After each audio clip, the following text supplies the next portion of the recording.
નમસ્કાર મિત્રો હું આપણે ઘણા વખત સાંભળીએ છીએ, ન્યૂઝપેપરમાં પણ વાંચીએ છીએ, યા તમે ગમે ત્યાં સાંભળ્યા છો. હવે આપણા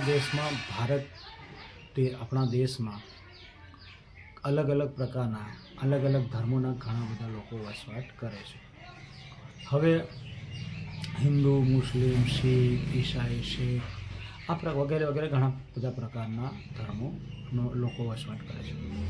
પણ મિત્રો ઘણા બધા એવું આંકલન કરે છે કે સમાજના હિસાબે યા ધર્મના આધારિત આ બધું આંકલન કરે છે કે યાર મારા ધર્મમાં આ છે, પેલાના ધર્મમાં આ છે, અમારા ધર્મના આ કહેવાય, પેલાના ધર્મમાં આ કહેવાય, અમારો ભગવાન આ, પેલાનો ભગવાન આ, અમારી ભક્તિ આ, પેલાની ભક્તિ આ. બધી ચર્ચાઓ, ઘણી બધી જનરલ ચર્ચાઓ થતી હોય છે. પોતપોતાની રીતે લોકો ચર્ચાઓ કરતા હોય છે. પણ ઘણી વખત તમે એવું જાણ્યું હશે, સાંભળ્યું છે, કહેતા પણ હશો કે આ વ્યક્તિ યાર મુસ્લિમ ધર્મનો છે એટલે આપણે એની સાથે ના લઈ જવાય. ઘણા વખત આ હિન્દુ ધર્મનો છે, આપણા સાથે ના ચાલે, અમારા ધર્મમાં આવું ચાલે, તમારા ધર્મમાં આવું ચાલે. આ બધા પ્રકારની વાતો જનરલ ચર્ચા થતી હોય છે. પણ મારું તો એટલું જ કહેવું છે કે તમે ગમે તે કાસ્ટના છો, હિન્દુ હોય યા મુસ્લિમ હોય યા વગેરે ગમે તે કાસ્ટના હોય, પણ સૌથી પહેલાં મિત્રો આપણે સૌથી પહેલાં તો આપણે માણસ છે એ આપણે વિચારવું જોઈએ. કાસ્ટ પછી આવે છે. જ્યારે એક બાળકનો જન્મ થાય છે મિત્રો, જ્યારે એક બાળકનો જન્મ થાય છે ત્યારે એનું કોઈ ધ્યેય યા કોઈ જાતિ કે કોઈ એ નક્કી ત્યાંથી કરીને નથી આવતું મિત્રો. એ જ્યારે પણ જન્મ થાય છે, સેમ હિન્દુનો પુત્ર હોય યા મુસ્લિમનો હોય યા શીખ, ઈસાઈ, દરેક સમાજ કે દરેક જ્ઞાતિનો પુત્ર, દરેક ધર્મના બાળક જ્યારે જન્મ થાય છે ત્યારે એ સેમ હોય છે. પણ એમના માતા પિતા, એમના કુટુંબ દ્વારા એમને જાતિ આપવામાં આવે છે, ધર્મ આપવામાં આવે છે. આ બધું એ રીતે એમનું વિભાજન થતું હોય છે. ત્યાં સુધી તો કોઈ વાંધો નથી મિત્રો, વિભાજન થાય એ વાંધો નથી.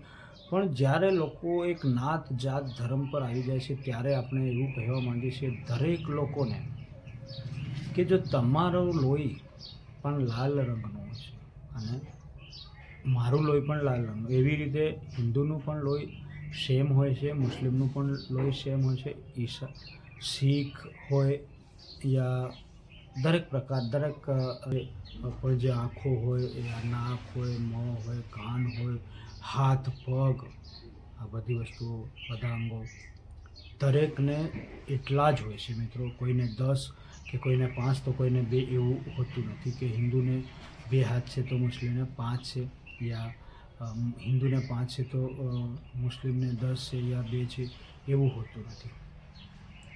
ભગવાને જે દરેક લોકોનો ભગવાન, એ ખાલી નામ અલગ અલગથી ઓળખાય છે મિત્રો, પણ ભગવાન તો એક જ છે માત્ર. એમને જ્યારે પણ રચના કરી વ્યક્તિની, માણસની, ત્યારે એને દરેકને સેમ પોઝિશન, એને કોઈના સાથે ન્યાય નથી કર્યો.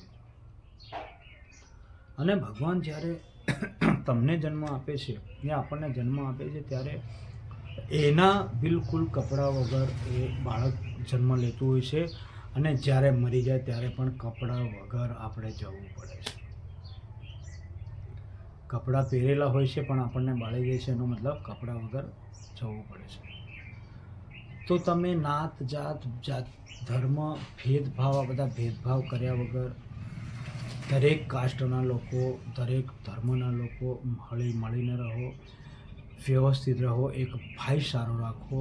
જેટલા પણ આપણા દેશમાં જેટલે પણ ધર્મના લોકો રહે છે તે દરેક હળી મળીને રહો. આપણા દેશ માટે લડો, દેશ માટે કાર્ય કરો, સેવાની ભાવના ઉભો, એકબીજા પ્રત્યે પ્રેમ રાખો.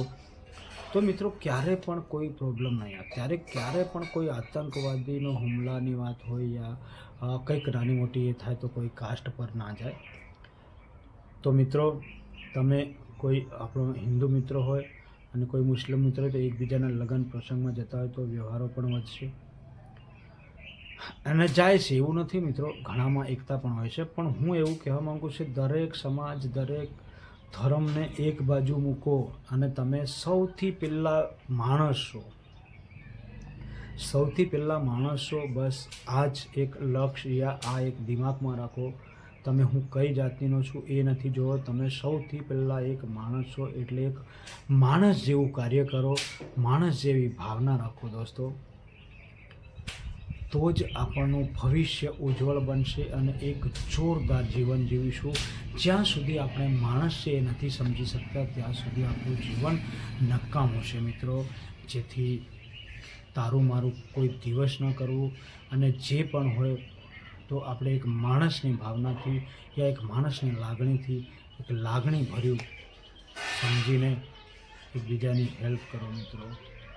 જેથી મારે કંઈ વધારે કહેવું નથી, પણ આવા કંઈક વિડીયો મારી યુટ્યુબ ચેનલ પર આવ્યા કરશે, તો મારી આ ચેનલને લાઇક શેર સબસ્ક્રાઈબ જરૂરથી કરજો મિત્રો.